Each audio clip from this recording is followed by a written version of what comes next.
Let's get down to business. I just want to say, Ryan Murphy, congratulations. You finally understand what American Horror Stories is all about. The first episode of season 2 of American Horror Stories puts every single episode. I was trying to find some morsel of goodness in the first season, but they're all to shame compared to the first episode. As of right now, I've only watched the first episode, so I'm not going to give him any grace. I'm letting you know right now, the first season of American Horror Stories, not story, was trash. I did a video about that first season. If you want to know my opinion about the first season, link is in the description. I also made a ranking of all of the American Horror Story seasons. Link is also in the description to that. Oh my goodness, congratulations. Spalding, that whole... spoiler, not so spoily. I'm just going to say Spalding. That's crazy. Wow. You sure know how to keep me captivated. Why wasn't this energy used for the first season? Don't blame COVID. Let's not blame COVID, okay? Try something else, because I will not accept that answer. You are a filthy, stinking rich man. You had no right to be putting that garbage in our face. First season was garbage. You can admit that. You can say that and still hold your head high with some value. You just have to admit that the first season was garbage. That game over crap, dumb. Every single episode was terrible and did not connect to American Horror Story. Call it something else. You know what I'm saying? Just call it something else then. This first episode, the Dollhouse episode, it went so many places. Oh my goodness, I was at the edge of my seat the entire time. I literally came in thinking that this was going to be garbage, and I was blown away. You have gained a point. So if you're new here and you don't know about this point system I have for these particular videos with certain seasons, specifically with American Horror Stories, for every episode I liked or every episode that I was giving grace to, I gave it a point. And then at the end of the season, I would just say, this is how many points out of however many points the seasons are, basically, give or take. You've already earned a legendary star. It was great. It didn't have to lean on too much American Horror Story while still developing around an already developed situation. When she said she could do magic, I already knew that the coven was going to be involved. I'm so glad that it's not the same people. I'm glad that it's previous people before everything went crazy in Spalding. And oh my gosh, that was so amazing. Ryan Murphy, the only thing I am going to say is, can we get more black witches, please? Can we get more black witches, please? Can we get more black witches, please, that don't have to die? Racial violence, literally racial violence. That's how they all died in Coven. I'm sorry to break it to you, but that's how that happened. And that's one reason why I can't really give Coven all the grace it deserves and all the hooplas, because where there's a lot of stuff that's great. There's a few things that you kind of like fumbled the ball on, okay? But first episode was amazing. Okay, so I'm making this video as I watch each episode, and okay, Aura, the second one is like Aura or whatever. It's only tolerable because of Gabby. People remember her from Precious, but she's done more than that. She's also a staple person from American Horror Story. Like, there are certain staple people. Jessica Lange, Evan Peters, Sarah Paulson. Gabby, she's one of them. Even though she's not as utilized as those people were. I say were because Ryan Murphy kind of just dropped the ball on them. But I was thinking about making a video about Ryan Murphy's issues. So I'm not going to discuss why I believe that those particular people were chosen. But I will say that Gabby needs to be utilized more in the stories than what she's been able to do. It was basically about this thing where you could look through your door and see people. It's basically like that circle camera or whatever they call it for like a home or an apartment or wherever you are, so that your stuff's safe or whatever. It's basically like a security system type situation. And Gabby is haunted by a ghost dude who, by everything and by all things considered, this man's a pedophile. He was talking to a little girl in, I think, either high school or middle school. and he was giving her love letters, and he was already old, ancient, crusty, like the loser scrub he was. And now he's talking about, can I get some forgiveness? No, you can't. But she forgives him because that's how he moves on or whatever. And then turns out there's this girl who her husband or boyfriend or whoever, don't remember, killed because she was pregnant or whatever, and she could have got help, but he didn't help her. So she was trying to get him, and then he died, and then he was literally, I hated the ending of this, so I might just give it a no point. Literally, I might just give it 0 points because the ending was so bad. The ending was so bad. And yes, not everyone has to have a happy ending or whatever. It never really is a happy ending. It's a bittersweet ending. He used to be really good at bittersweet endings. If you want to know my opinion about the American Horror Story series, link is in the description. I have a playlist of American Horror Story things.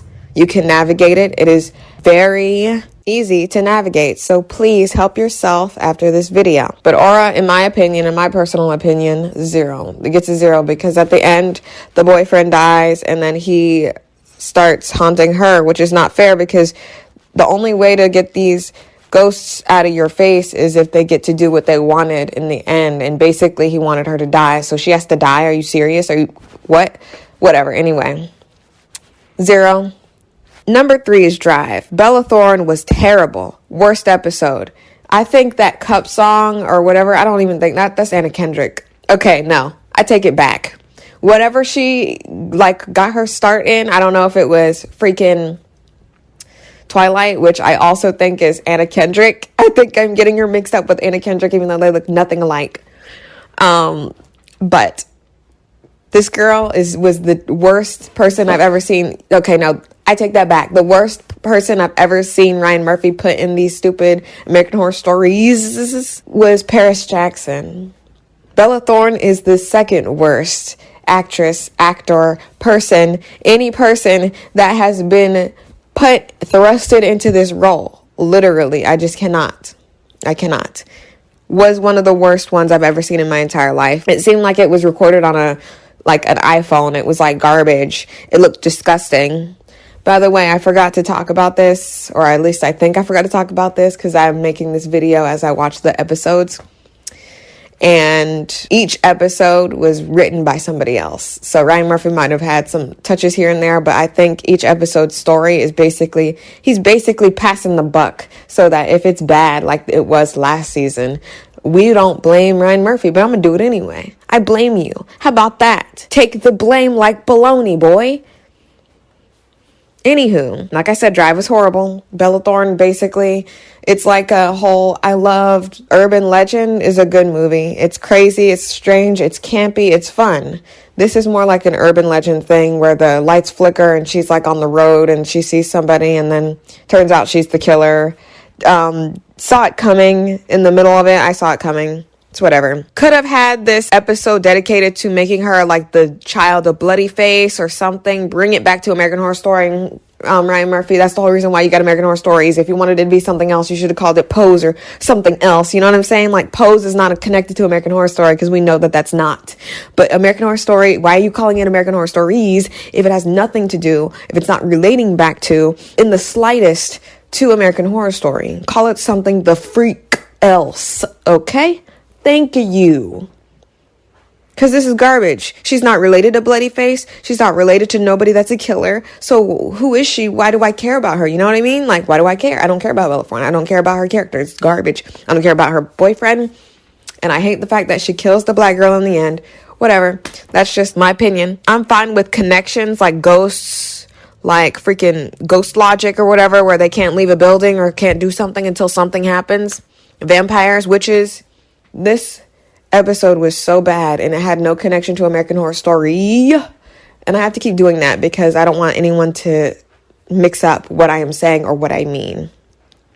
Because American Horror Story is better than American Horror Stories.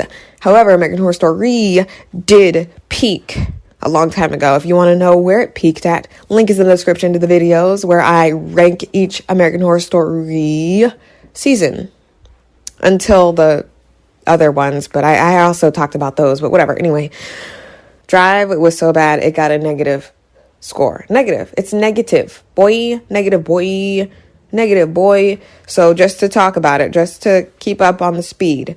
Dollhouse, +1. Aura, 0. Drive, -1. So we're back at 0. We're back at 0 right now.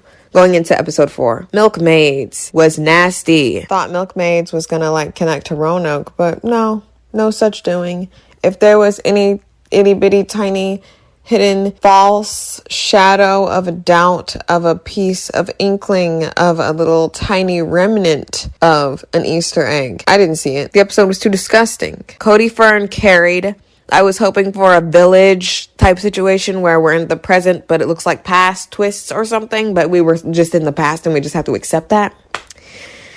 The twist was like cowpox or pimple popper graphics. I just didn't like the whole disgusting body horror that was a part of this whole episode. The only good thing about this was Cody Fern. I hate that the boy basically kills everybody and it's ridiculous. It makes no sense. It's like, okay, yeah, he's evil, but then like, okay, we see him. It just didn't make sense. I didn't like it. Gets a 0. Bloody Mary. Bloody Mary. Number 5, episode 5, Bloody Mary. Cool twist on Bloody Mary thing, okay? I like seeing black girls represented, but they all died in the end, so I loved Elektra from Pose. Ryan Murphy, since you've proven you know what more than one black person looks like on the screen at a time, let's try and work on these narratives, including main characters that are black, that don't involve it all going back to slavery.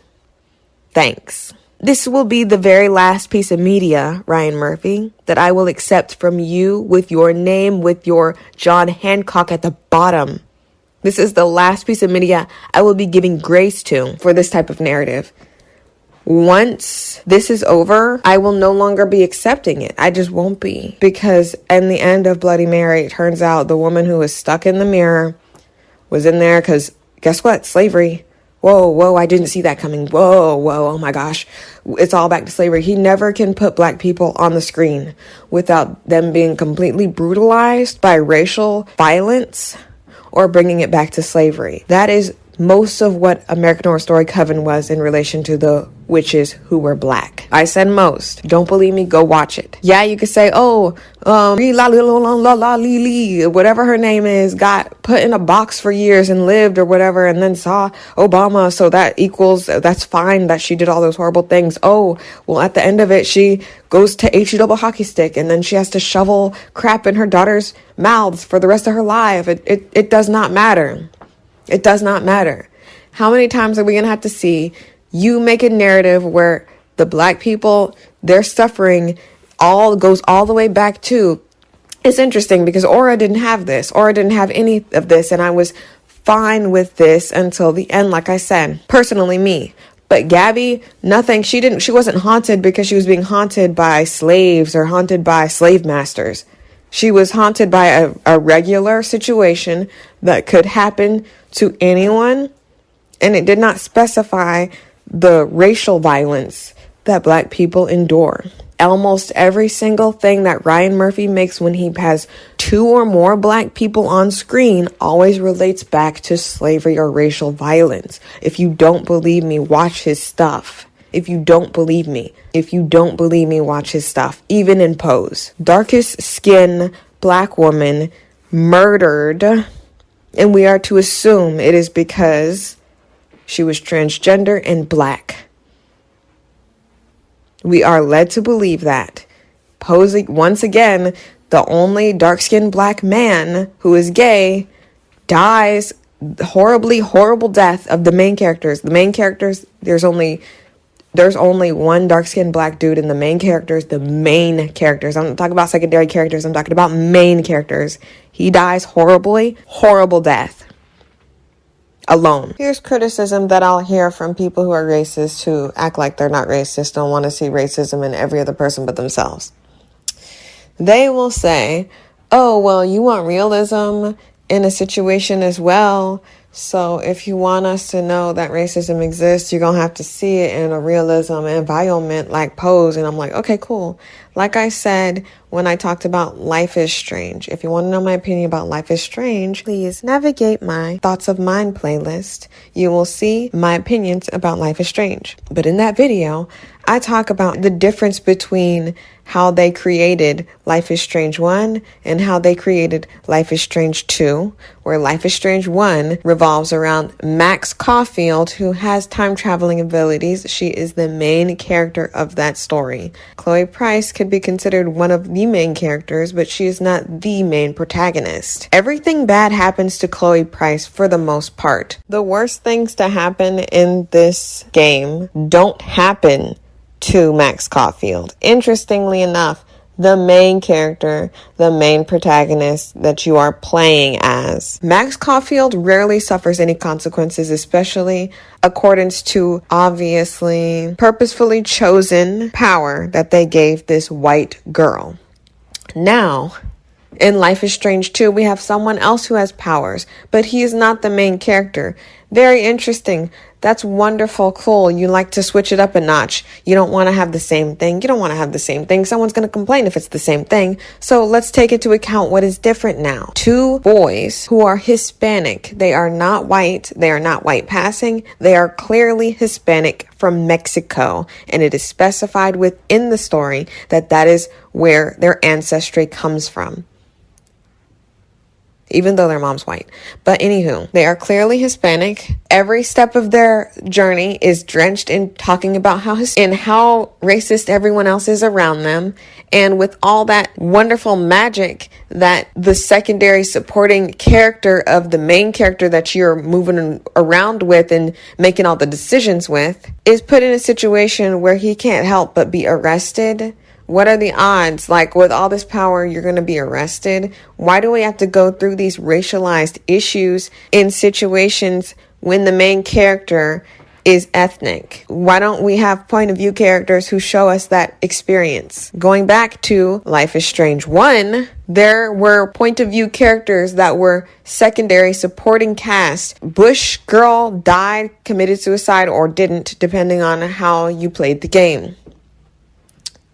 There's this girl who gets constantly bullied by people, and that does not happen to Max Caulfield. She is the main character. She's the main white character. It's very interesting how you guys know how to put the experience of a child, girl, boy, man, any situation when it is white person. However, when it is a black or ethnic person of any shade, you seem to find it all too tempting to make their lives living crap, and in addition to that, have no point of view characters that could show that experience, because you would rather keep the ethnic faces to a minimum. That's why you made their mother white, and that's why you even took her out of the situation for a very long time, so that when you threw the fact that she was white up in here, we wouldn't be like, well, okay, that's interesting. Why couldn't the whole family be Hispanic? But okay, whatever. My point is not to erase racism where it would be in a realistic setting, which I think is really interesting. It's either every step of the way with every ethnic character, we have to talk about how racist the world is and nothing but racial violence and horrible, horrible things fall upon them. Or absolutely nothing falls upon them because you don't know what actually happens in their life, because you don't have anybody that looks like that character that you drew anywhere near this project. Me personally, y'all know my opinion about fantasy and racism. It shouldn't relate. Like, if there are elves walking around, people should not be racist against black people. I'm just being real. That should not exist. And black people, Asian people, Hispanic people, any ethnic group, anybody should be able to be within fantasy if there are dragons flying and unicorns galloping around. But in a specific instance like Ryan Murphy's bullcrap and Life is Strange, I completely understand racism being there, but that's all you've got. That's really all y'all got when you write ethnic characters at all. And it's like pulling teeth to get you to consult at least one person. And when you do consult at least one person, you notice how at least a tad better your story is when you consult at least one person. That's the least you can do. And I'm not here for the at least. I'm not here for the at least, and I refuse to accept it. And then, like I said, in my How White is Resident Evil video, link is in the description. If you want to see that experience through one black person, you cannot have just one black person in the cast. You have to have multiple. You've got multiple white people. If one white person dies in your game, there's 50 other white people in that game. If one black person dies in a particular game like Resident Evil 7, that's it. And he died for nothing.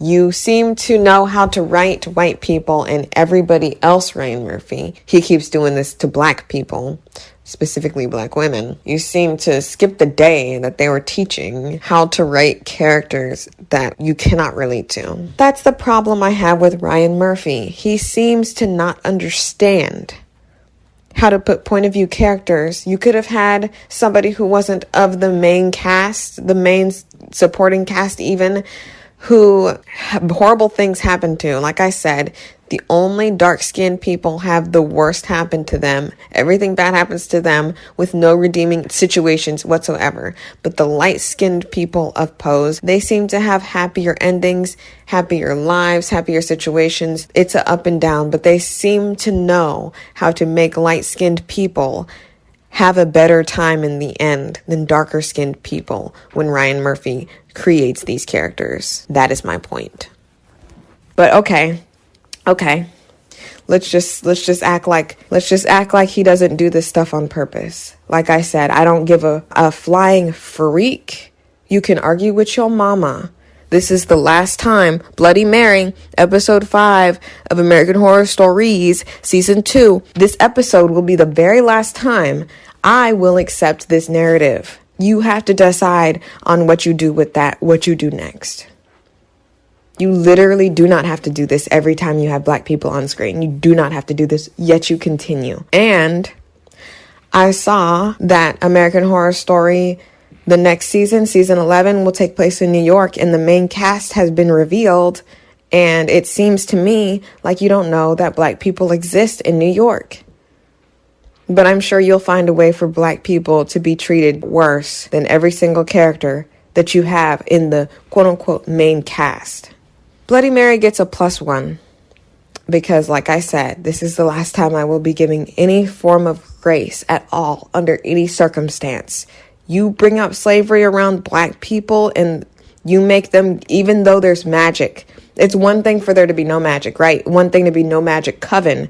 All of the witches in the beauty salon gets gunned down by an Anglo-Saxon of the Caucasus Mountain man. By a gun, okay? That's crazy.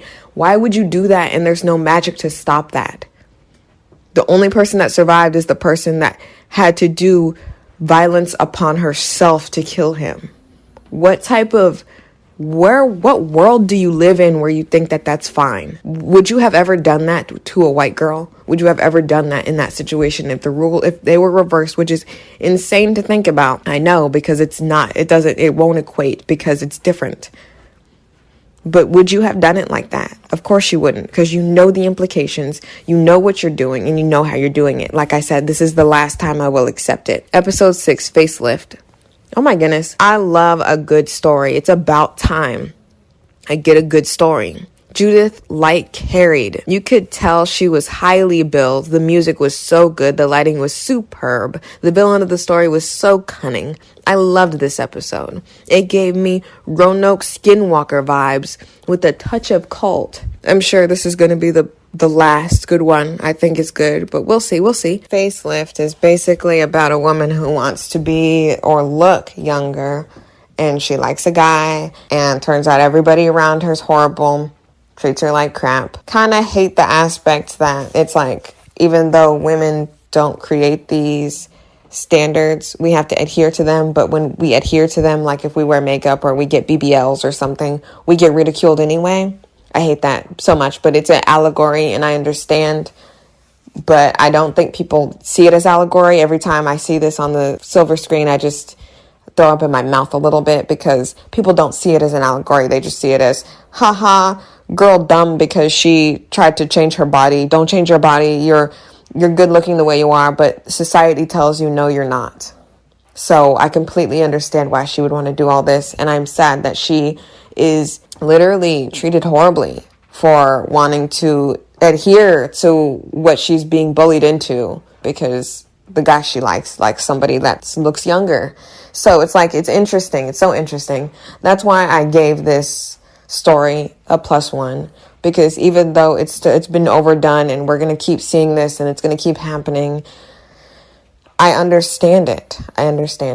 And I also see the aspect of women being mean to other women for wanting this, even though we're all running the same one-legged race here. We're all running the same issues. We all have the same issues we have to deal with. And there's these women who will go against women. For what, though? For what? Interesting. I give this one a +1, okay? Oh my goodness. I can tell the future. Episode 7 was like 10 steps back, and I'm going to let you know right now, it's a -1. It's a -1. Necro is basically about a woman who has sex with a dead person, and then he comes back to life, and then they die together. I don't understand. There was too much. Whoever wrote this, you should really be ashamed of yourself.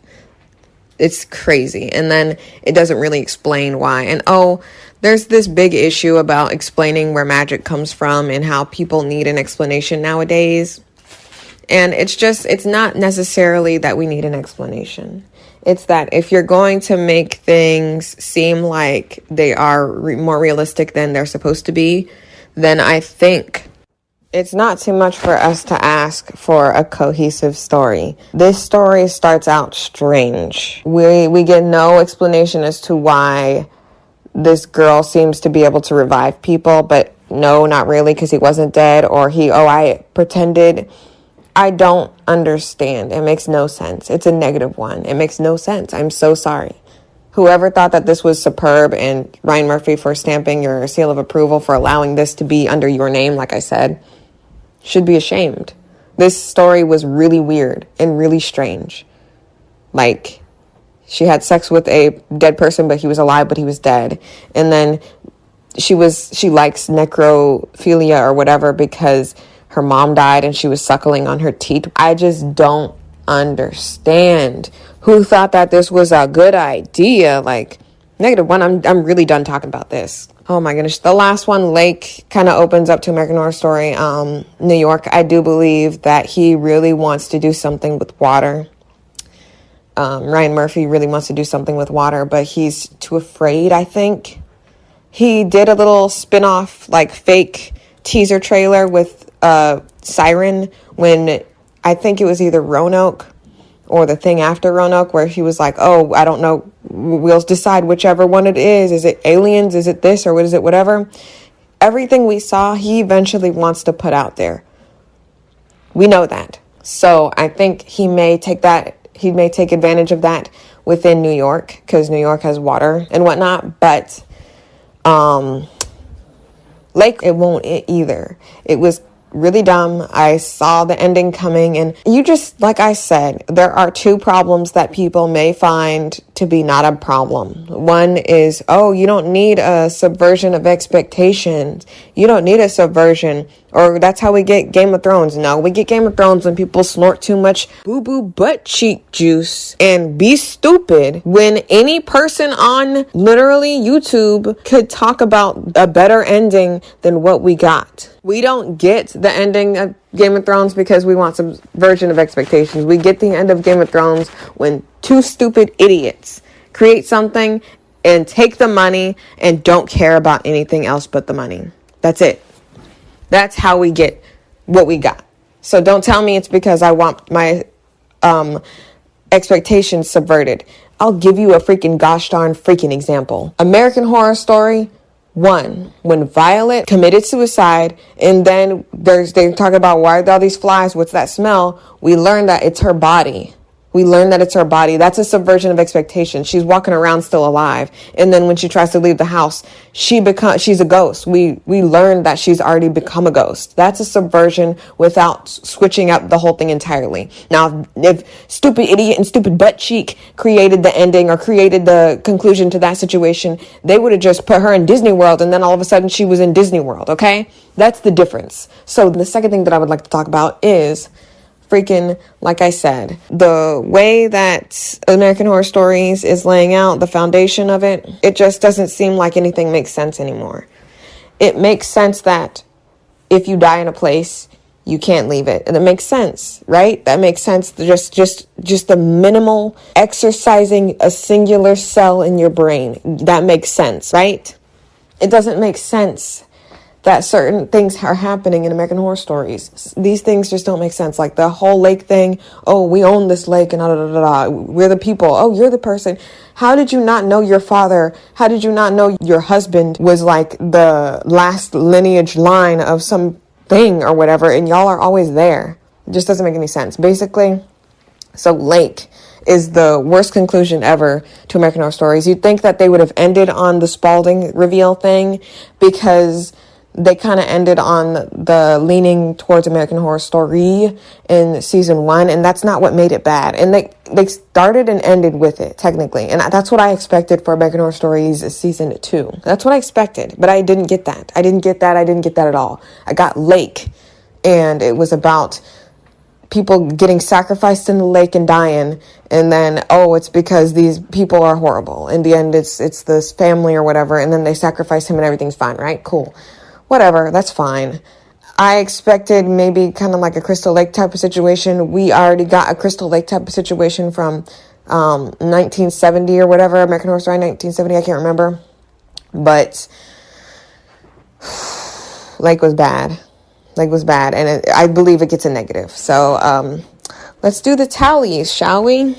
Dollhouse got a 1. Aura got a 0. Drive got a -1. Milkmaids got a 0. Bloody Mary got a 1. Facelift got a 1. So we're at a 2 right now. We are at a 2 right now. Necro got a -1 and Lake got a -1. So basically, it's a 0. It's a 0. Even though there's not 10 episodes, I'm going to say out of 10, it's a 0 out of 10. If you want me to be truthful, it could be a 0 out of 8, but that doesn't make any sense to the situation. I could say it's a 0 out of 5. I could say it's a 0 out of a billion. It's a 0. This is garbage.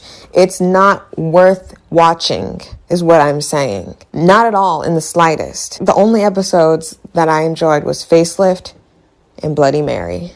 And like I said, last time I will accept you putting black people in your stuff because you don't know how to make them without bringing their sorrow and sadness back to slavery when you don't do that with white people, Asian people, or Hispanic people.